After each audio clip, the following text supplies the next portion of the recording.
and welcome to the latest episode of my New Zealand Creative Podcast. My name on Instagram is Orchids Heart and I'm coming to you from Birmingham, England, roughly the middle of the country. I do have the window open, so I hope that's okay. I normally have them closed. I want to let some fresh air in. I wonder how you're all doing. This episode is going to be slightly different. I'm attempting to make kind of an autumn inspirational vlog, so it might be a little bit all over the place. I'm just going to close the window actually.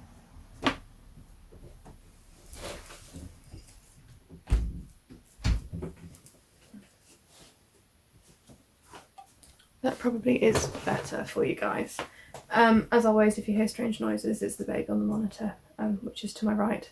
And that's why sometimes I might glance over in that direction. I'm just checking that he's okay. I'm feeling super inspired. I want to do all the things. And over the last couple of weeks, I've been recording like little tidbits of things I've been up to. So I thought I'd create this seasonal video, which isn't a week in my life or a day in my life or anything like that. This is an amalgamation of things I do when I'm not at work, because I work 3 days a week and the rest of the week I have my little boy. My partner works full time across 4 days and then spends the weekend and Friday working on our future homes. He's working literally 7 days a week most of the time at the moment. He does take breaks, but not as many as obviously we would like. So we're very busy, so doing a week in the life of us isn't really an option. So yeah, this is just kind of nice bits over the last couple of weeks and maybe the next week or so. So I'm kind of filming this introduction in the middle of the clips, so I need to make sense of what I've been recording. So if you're a young mum or a working person or have other caring responsibilities and you think, oh my gosh, how did you do all of this? Or just a normal person that works, it is hard fitting things in. I especially find it harder when the days start getting shorter, because my motivation to do things in the evening starts to wane a bit. Don't feel like you're not achieving, you're not keeping up. By the time you see this might be a collection of things I've done over 6 weeks, so no pressure. I'm actually really slow at doing things. So anyway, it's a Tuesday morning, it's a day I don't work. We had someone come help clean the house this morning, so it's actually looking a bit cleaner than it usually does. And so now the baby's napping and I'm treating myself to a bit of sewing. So yes, behind me I have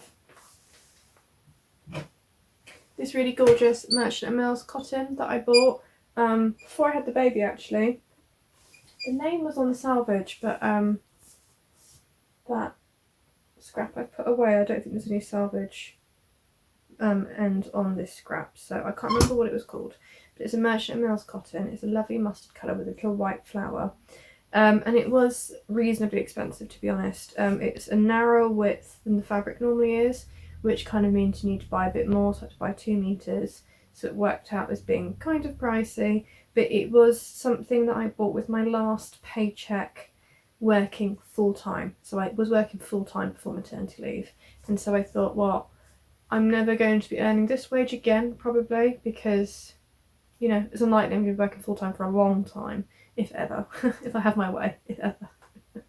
And so I wanted to treat myself, and I wanted to make the Anthea Blouse with it, which is a blouse with like lovely puffed sleeves. But I was really worried that my body would irreparably change after having a baby, and that my chest, because I used to be completely flat-chested, would be much bigger and never go back to how it used to be. Now that is true, but I would say I am almost roughly the same size that I was, but it's a different shape, does that make sense? So being that I don't wear fitted clothes, I don't wear tailored clothes, nearly everything I wear has an adjustable waist. It's not really been a problem for my wardrobe. There are probably some things that I don't wear as much or don't feel as good in, which I think suited my flatter figure better. But you know, most things just fit differently rather than better or worse. So I am now finally making this top, because I did make one or two things a little bit bigger than my pre-baby size, thinking that I would be a little bit bigger than my pre-baby size for a long time. But I don't know if it was the almost exclusive breastfeeding or what. It's not a conversation I'm going to get into. I actually lost the baby weight quite quickly. I'm not into shaming women into thinking they've got to do a certain thing or be a certain way or get back to a certain weight. You know, you do you. I got quite ill before Christmas. I wonder if I neglected myself and I didn't eat enough and I got too tired, and I think it was all quite connected, you know. So I'm not promoting anything, I'm just putting that there and we don't need to talk about it. But the point is, I now feel confident that this is my shape and I feel like I can invest money and time into good fabrics and good garments. And so I'm finally making this blouse. And so when I made the dress, I think I might have made a size... I was between sizes and I think I went up a size thinking I'm not going to get smaller, I'm probably going to get bigger. And so now I'm actually sizing down to the smallest size because there's quite a lot of positive ease in this pattern. I think like 8 inches or something.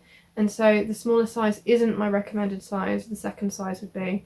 But I feel there's so much positive ease, I'm quite happy having a little bit less.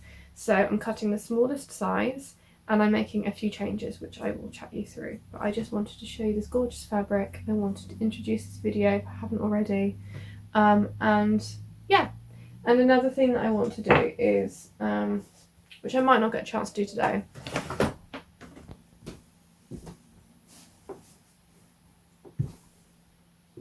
I was just checking I was still recording because I'm low on memory.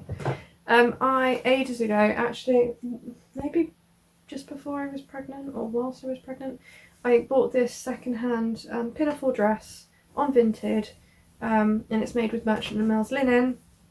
I know their fabrics really well, so I can kind of recognise them. I also know the company or the woman that was making these dresses. I've bought 2 dresses second-hand from her brand. It was called the Old Rectory Company or something like that. She used to make dresses and clothes out of Merchant & Mills linen, but she doesn't anymore. But I picked those 2 dresses up on Vinted, and I worn them both a lot. But I feel the straps are too long, and so the bib sort of like hangs or bulges a bit. So I just want to stick a couple more buttonholes on the back so that I can shorten the straps. I might also put a button on the inside because I personally don't like this long tabby bit hanging off. And when I've made pinafore skirts and dresses, I put a pretty button on the outside because it just kind of, I don't know, finishes the look. And then I've just put a little plastic button, or like a button I don't really care about, on the inside, so that it will do up on the inside and the strap goes behind and the excess is hanging behind, but you've still got the pretty button on the outside. Because I think at the point, once I've put my button on, there might be like this much tail hanging off, which is too much. So I think it'd look a bit nicer like that. Yeah, so, and that's even with the straps crossed over, they're just too long for me. I don't know whether she was quite tall or whether it's to cater for a bigger chest maybe. Again, this dress is probably, like, it's a size 10. I probably would have bought a size 8 if I was buying it new. But, you know, second hand, you don't get that choice, do you? So, and perhaps because they were handmade, maybe she made them to people's measurements, I don't know. I don't know that much about the person I bought it from. So yeah, that's what I'm going to get up to, and I will try and record some clips along the way of my making.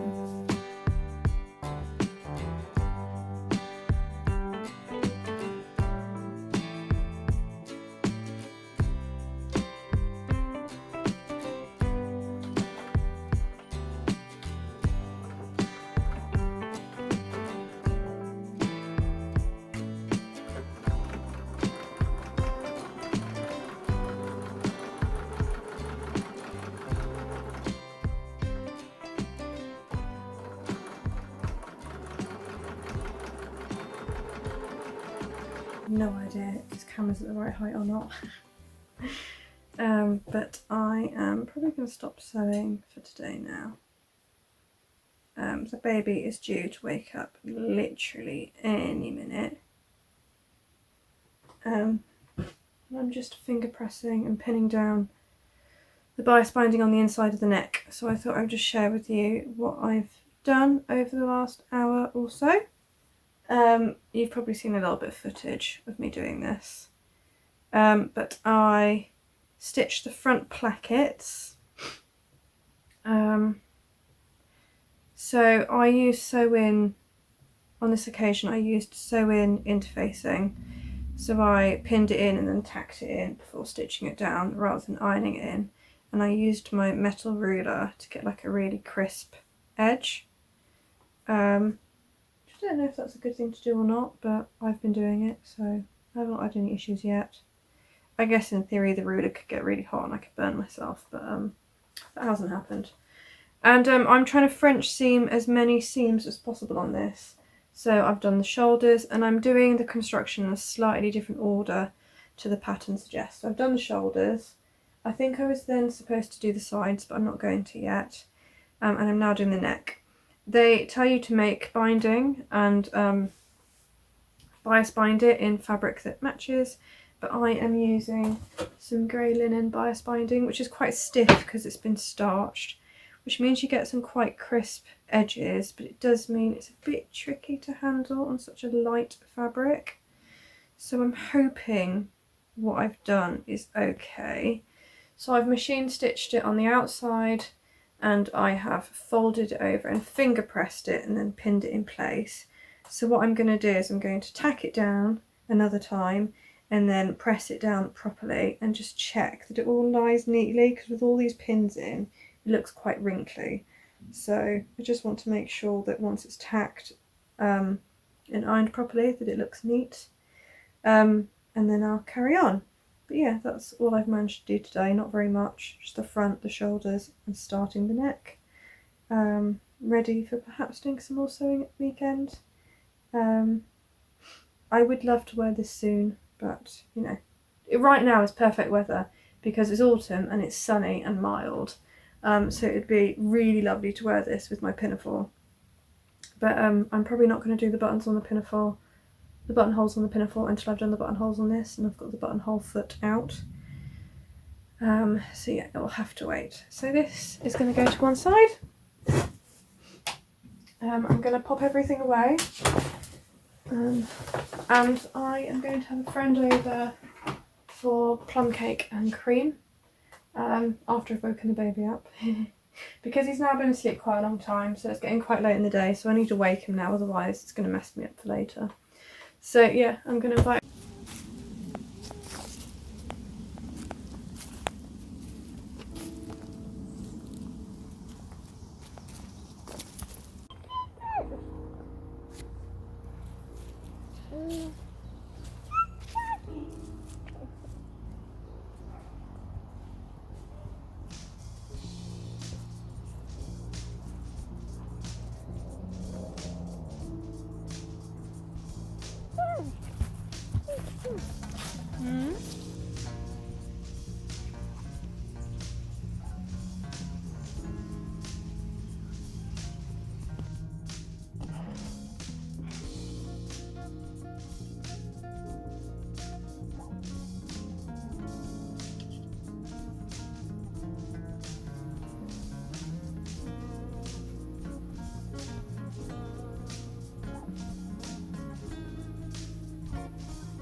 I don't know if this is going to work or not, but yeah, it's kind of a wet, blustery day today. I've just come back from being out with the baby. You might hear him chattering in the background.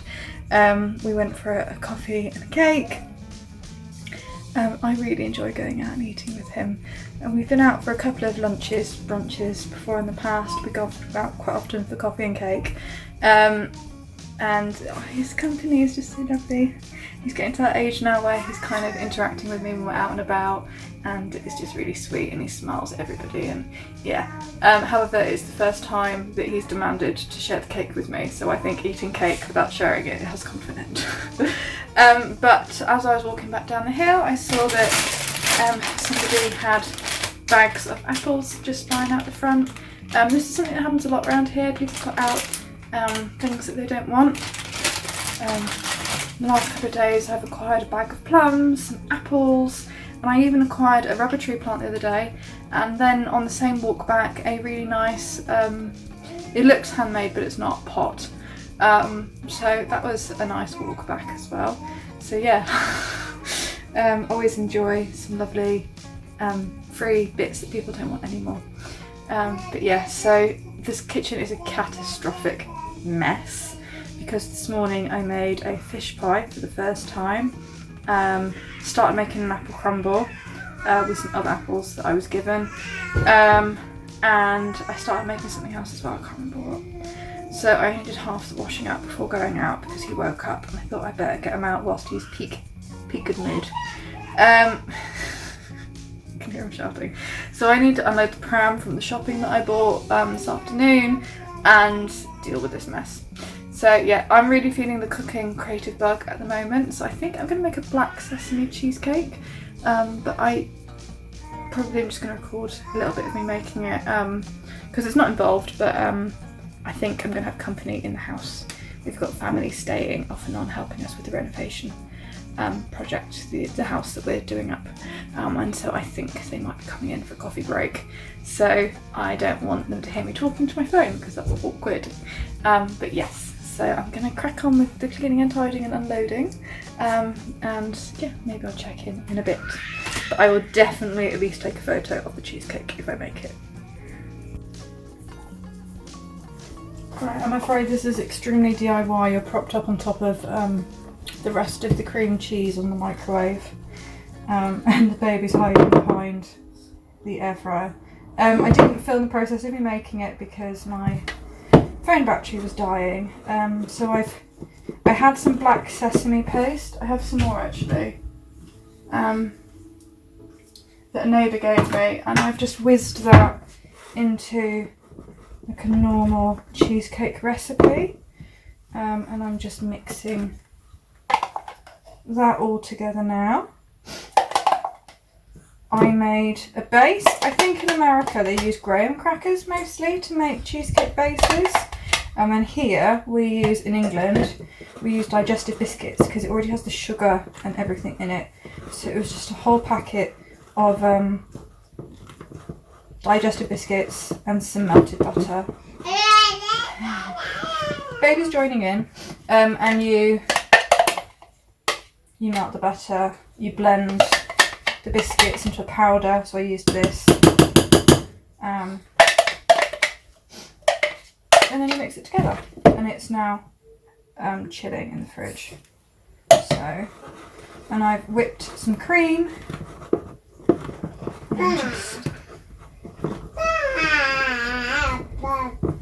and I haven't made a cheesecake in years, so I don't know. Yeah, I don't know how this is going to go.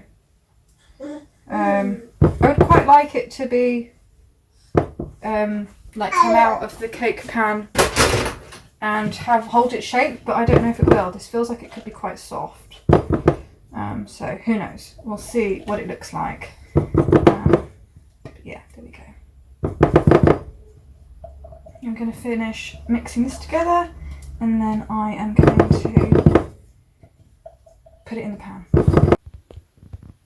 So I'm just doing some work on my Anthea blouse, and I just thought I'd interject this montage or whatever with just an explanation with what I'm doing with the sleeves. So I'm doing view A, which is the blouse, and it suggests that you cut the sleeve this long, and then you also cut a piece to do a cuff, gather it, and then put the cuff on. I actually, with a puffed sleeve, quite like there being elastic, because for some reason these sleeves always end up struggling to pull over my elbow. I made the McCall's fake wrap dress a few times and that's got a fixed cuff and I just don't enjoy it. So when I did my Anthea Blouse dress hack, I put some elastic in instead. So you need to lengthen that so that you can fold over the bottom again and again to make a channel for the elastic. So I think when I did that one, I cut it this length to give me enough space to do the elastic channel, but I actually don't like the length of the sleeve that much. I'd prefer a bit longer, so I extended it 4 inches, which was kind of an arbitrary amount, to be honest. I just thought 4 inches fine, so we'll see if that turned out to be a good idea or not. And it turned out I kind of had just about enough fabric to do that for both sleeves anyway, because this fabric is quite narrow. It's not that much wider than the width of the sleeve. I think most fabrics tend to be like 150 centimetres wide or something, like linens from Merchant Mills, that is. And this is significantly narrower. It might be like 120 or something. So I had to do like one sleeve and then one sleeve, making sure that I turned the pattern piece over so that the flowers would be facing the right way for both sleeves. So yeah, I just wanted to show you that I used my seam gauge, or like a ruler, and just marked 4 inches, 4 inches, 4 inches, like, 30 times along the bottom, and then just drew a new curve matching up those dots.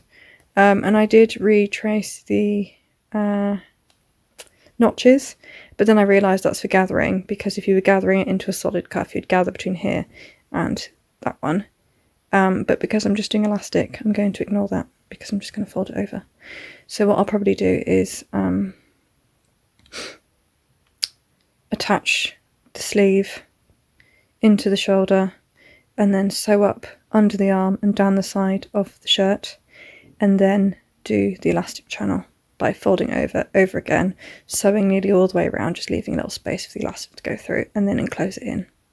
So yeah, and I'll do the elastic quite generous so that when it's relaxed, there is still some ease around my arm, so that it hangs nicely and is not tight against my arm, because I like it to be quite relaxed. So yeah, that's what I'm going to do. So I thought in this video I would share a few other things that I've been wanting to make and get up to, and one of those things was mixing or blending my own herbal tea. I was just watching Thread and Yarn's autumn podcast, and she was describing a tea she was gifted, and it sounded really yummy and relaxing, and so I thought I would have a go at blending something similar with the dried herbs I've got in my dried herb apothecary stash, whatever you want to call it. So yeah, let's have a bit of a go and see how it tastes.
So I was going to record this section with a cup of that lovely tea I made, but the baby's happily playing in the bed for like a couple of minutes, so I thought I'd better record this segment quickly and end the video off whilst I have the chance, because this might be the last of the sun, and I'm 3/4 of the way editing the video, so I kind of want to wrap it up now.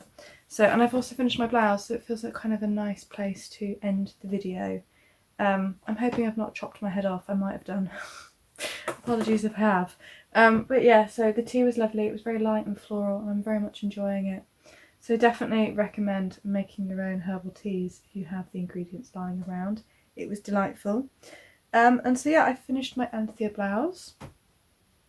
I will try and do some last bit of footage with me wearing it because we're going to go for a walk in the woods after lunch, and hopefully I can wear it. I haven't tried it on yet. I tried it on before I put the buttons on, but I think I'm going to love it. It looks really nice on the hanger. The fabric's really lovely. I love the buttons I've chosen. They are vintage mother of pearl buttons that were in my grandma's tin. Yeah, and I think it finishes it off lovely. And I'm really happy. The inside is all French seamed. There's no overlocking.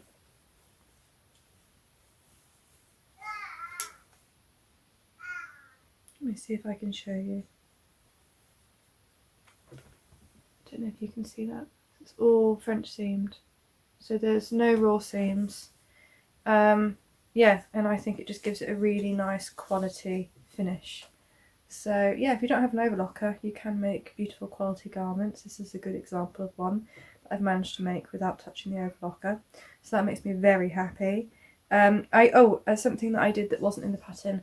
I used bias binding to hem the bottom because it's got quite a curved hem, and I find hems like that really difficult to do neatly. So I did bias binding on the bottom.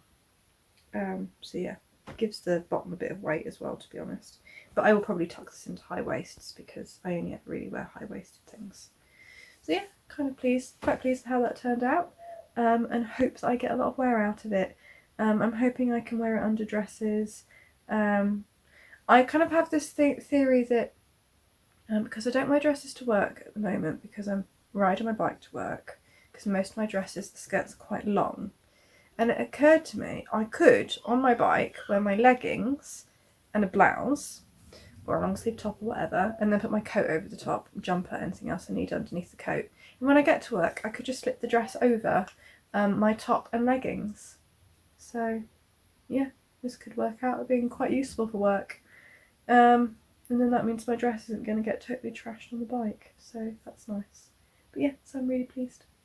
Anyway, this is probably going to be the end of the video, of the vlog, so let me know if you enjoyed it. I don't know how often I'll do this kind of thing. It would be nice to do one every season, but it is quite a lot of work, trying to keep track of everything and sitting down to edit it, and yeah, so, but I did enjoy it, so maybe I'll do another one. Yeah, so look forward to chatting to you guys soon. I think my next video might be autumn plans rather than a regular episode again. So yeah, I think it'll be autumn plans because I'm pretty sure I recorded that video already. I just can't currently find it. And I have already started on some of those plans, so it makes sense to share my thinking about those before updating on what I've been making. So yeah, hope you're all enjoying the season and speak soon. Bye.